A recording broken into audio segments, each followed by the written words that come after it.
the biggest deficit that you hear from people is qualified and skilled mobile application developers.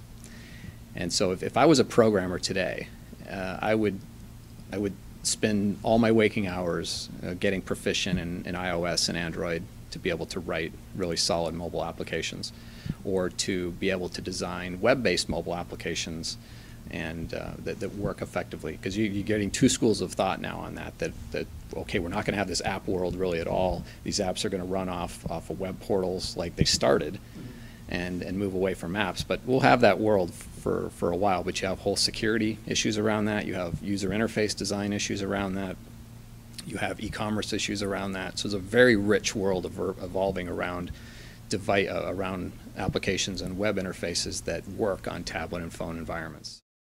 If you want to talk about a sustaining career over an extended period of years, cybersecurity professionals are going to continue to be in huge demand everywhere. You know, that's something that the government's going to continue to demand. It's something that the private enterprise is going to continue to demand.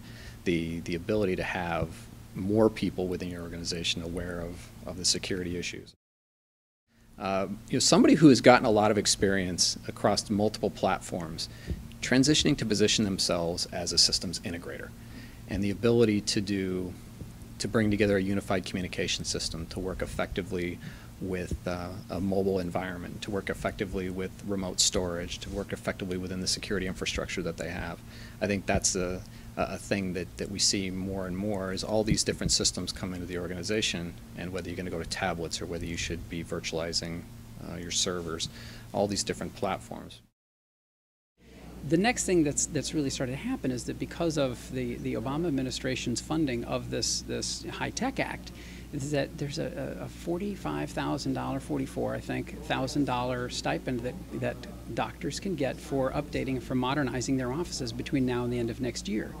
Well, with that said, you know, they need lots of people to go in and deploy these things, and it's really at the IT level it needs to be deployed. Yes, their whole staff needs to be trained on how to use them and how to understand workflow, and we're going to come to that in a little bit, but you know, certainly out of the chute, it's IT, to quote the guy from Health and Human Services, one of the leaders of the ONC, this is geeks we're talking about. We're talking about training geeks to understand how to operate in a hospital or in a doctor's office setting with these electronic medical records. And that's a big burgeoning effort that's going to go on for a couple, 3 years.